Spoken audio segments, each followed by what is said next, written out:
O nosso próximo palestrante é o professor Flávio Carsalade, com a exposição O Patrimônio Paisagístico Natural de Nova Lima.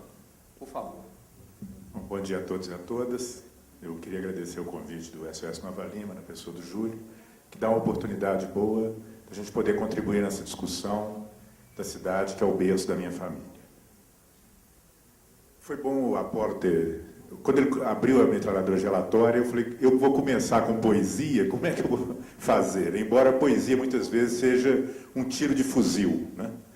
Então foi bom ter terminado com a poesia, porque eu vou começar com a literatura. Eu vou começar com uma fábula do Ítalo Calvino, que é um escritor italiano contemporâneo, que ele fala sobre as cidades contínuas. Então ele diz o seguinte: para falar de Pentesileia, eu deveria começar descrevendo o ingresso na cidade. Você, sem dúvida, imagina ver elevar-se no Planalto Poeirento uma cinta de muralhas, aproximar-se passo a passo da sua porta, vigiada por guardas aduaneiros que fitam com suspeita os seus pacotes. Até alcançá-la, você permanece do lado de fora. Depois de passar sob uma arcada, você se encontra dentro da cidade. Você se sente circundado por seu espessor compacto, entalhado na pedra. Há um desenho que se revelará se você seguir o seu traçado anguloso. Se você acredita nisso, engana-se. Pentesileia é diferente. Você avança por horas e não sabe com certeza se já está no meio da cidade ou se permanece do lado de fora. Como um lago de imagens baixas que se perde em lodaçais, Pentesileia expande-se por diversas milhas ao seu redor, numa sopa de cidade diluída no Planalto. Edifícios pálidos que dão as costas para prados insípidos, entre paliçadas de varas e telhadas de zinco. De vez em quando, às margens da estrada, uma concentração de construções de fachadas áridas, altas ou baixas, como um pente desdentado, parece indicar que, a partir dali, as malhas da cidade se restringem. Em vez disso, prosseguindo, você encontra outros terrenos baldios, depois um subúrbio com oficinas e depósitos enferrujados, um cemitério, uma feira com parte de diversões, um matadouro, podia ter um zoológico aqui também, né, Paulo? Você se afasta por uma rua de lojas macilentas que se perde em manchas de campo pelado. As pessoas com que se depara, você pergunta: para Pentesileia? Elas fazem um gesto circular que não se sabe se quer dizer aqui, ou então mais adiante, ou aqui em volta, ou ainda do outro lado. A cidade, você insiste em perguntar. Voltamos para cá todas as manhãs para trabalhar, respondem alguns e os outros. Voltamos para cá para dormir. Mas a cidade onde se vive, você pergunta. Deve ser, dizem, por ali. E alguns levantam o braço obliquamente em direção a uma concentração de poliedros opacos no horizonte, enquanto outros, às suas costas, indicam o espectro de outras cúspides. Então passei por ela sem perceber? Não, é melhor tentar ir adiante. Deste modo você prossegue, passando de uma periferia para outra, e chega a hora de partir de Pentesileia. Você pergunta sobre a estrada para sair da cidade, volta a percorrer a fileira de subúrbios espalhados como um pigmento leitoso. Vem a noite, iluminam-se as janelas, ora mais ralas, ora mais densas. Se escondido em algum bolso ou ruga dessa circunscrição transbordante, existe uma Pentesileia reconhecível ou recordável por quem ali esteve? Ou então, se Pentesileia é apenas uma periferia de si mesma e o seu centro está em todos os lugares, você já desistiu de saber. A pergunta que agora começa a corroer a sua cabeça é mais angustiante. Fora de Pentesileia, existe um lado de fora?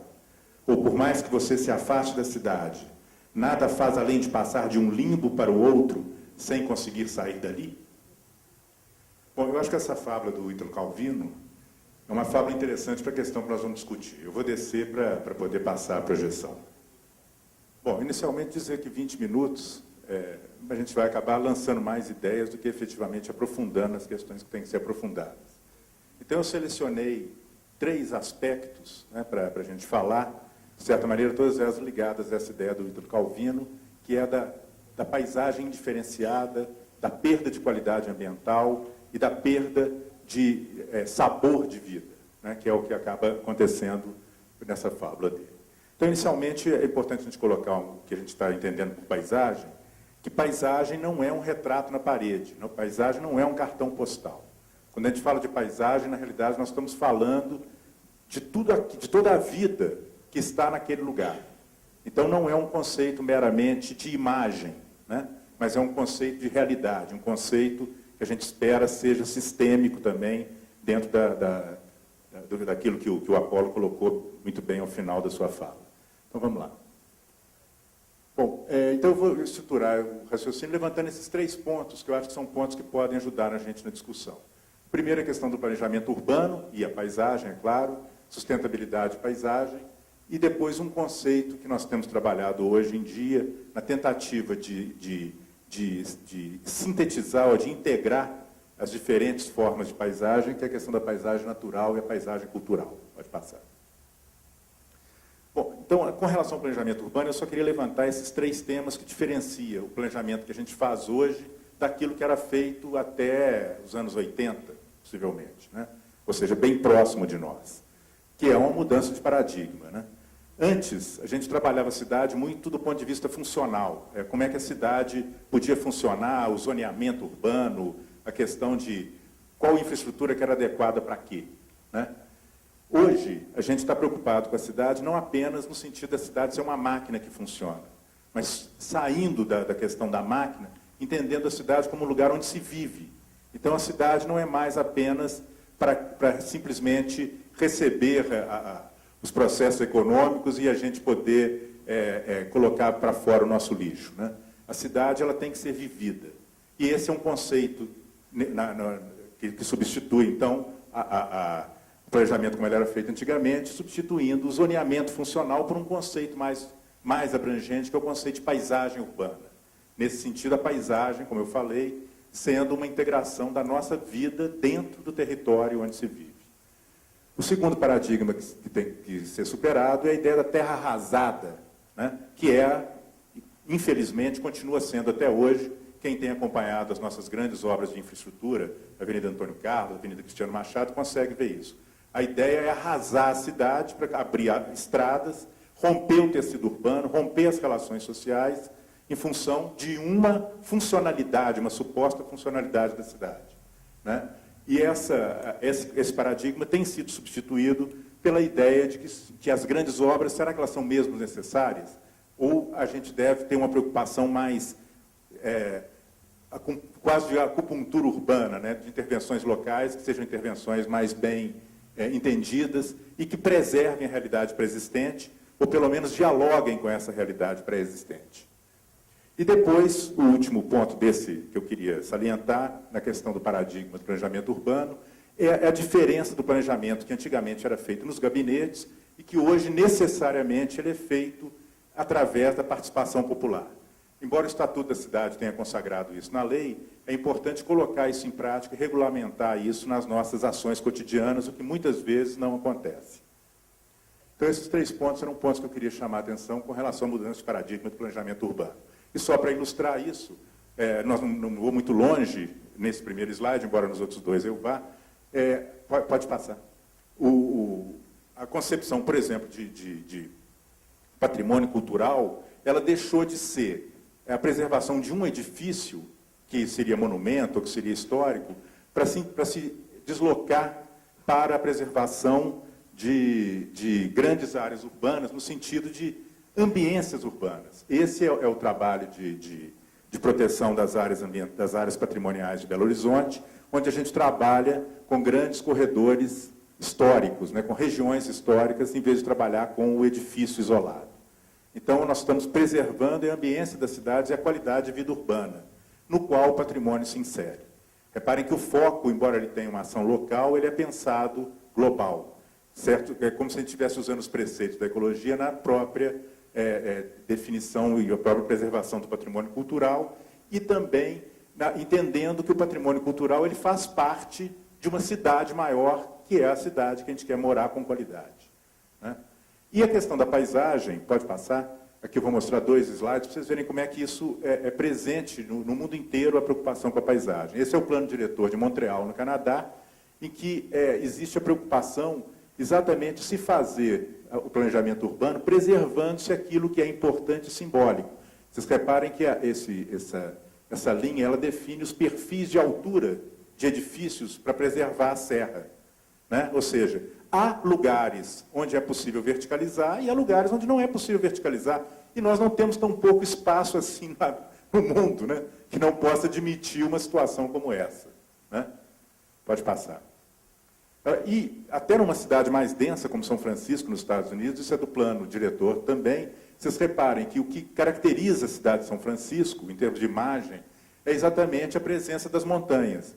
Então, o ensaio mostra, por exemplo, que a montanha está aqui. Se você ocupar os prédios acima da montanha, acabou a presença da montanha. Então, acabou a imagem urbana que caracteriza a cidade de São Francisco e acabou a percepção da cidade como os seus moradores têm sobre ela. Pode passar. Bom, depois o outro conceito, que é a ideia da sustentabilidade, também procurei separar alguns conceitos que são aplicáveis aqui, né? Porque a questão da sustentabilidade, embora ela tenha nascido muito dos movimentos ambientalistas, ela foi rapidamente incorporada pela questão da economia, e sustentabilidade virou aquilo que não dá prejuízo, quase, né? Quer dizer, ela acabou sendo diminuída em função da sua formulação inicial, que era muito maior no sentido de respeito à pré-existência, de respeito à condição, né, de desenvolvimento, um desenvolvimento mais inteligente e com mais qualidade.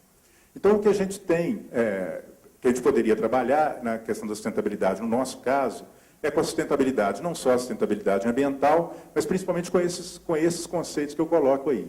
O respeito à pré-existência, no sentido de que é importante que a gente dialogue com a pré-existência na construção da paisagem que nós estamos querendo fazer, né? Que a sustentabilidade é um encontro da dimensão ambiental e social, e é importante que a sociedade participe desse desenvolvimento ambiental mais sério, né? Com dimensões ética, temporal, social e prática, com vários eixos, né? Inclusive a questão além da ecologia, do meio ambiente, né? A questão demográfica, cultura, sociedade, e a questão da cultura, muito importante também, porque hoje a gente consegue falar numa sustentabilidade cultural, ou seja, aquele tipo de sustentabilidade que faz frente a uma certa imposição cultural dos grupos mais poderosos, né? Então, essa é uma luta cotidiana que nós temos feito hoje e que envolve uma sustentabilidade, eu diria, sustentabilidade cultural, né? E lembrar também de um conceito importante que tem a ver com a questão da sustentabilidade, que se aplica ao nosso caso, que é a capacidade de carga, né? Que para aqueles que lidam com isso, acredito que a maioria da plateia conheça esse conceito, ele define o limite em que o processo de desenvolvimento, o crescimento, pode ser suportado por um determinado sistema sem se romper. Então, esses conceitos, são conceitos extraídos de uma teoria geral da sustentabilidade, se a gente pode dizer assim, mas que são muito aplicáveis à questão da paisagem, né? Pode passar. Esse é o conceito de desenvolvimento culturalmente sustentável, né? Em que eu queria chamar a atenção com relação às renovações urbanas, né? Que é a ideia da conservação integrada, com renovações suaves, e a cidade saudável, né? Estabelecer uma relação face a face entre novos empreendimentos e proteção ambiental, natureza e conservação do patrimônio, programas habitacionais e sociais. Ou seja, nada pode ser pensado isoladamente, nada pode ser pensado apenas pontualmente. Pode passar. Então, uma outra questão importante que vai se colocar aqui é a questão do valor, que é uma discussão que no patrimônio cultural hoje nós temos resgatado com muita força, né? Porque, no final das contas, nós estamos discutindo exatamente quais são os valores da nossa sociedade que influenciam no nosso modelo de desenvolvimento, né? Então, a gente tem a questão, muitas vezes, do valor de uso, ligado à ideia do imediatismo, e a ideia de se ganhar dinheiro também o mais rápido possível, né? O valor de troca e o valor econômico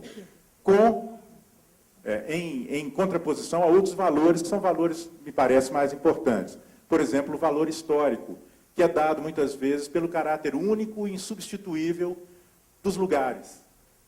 Quer dizer, se a gente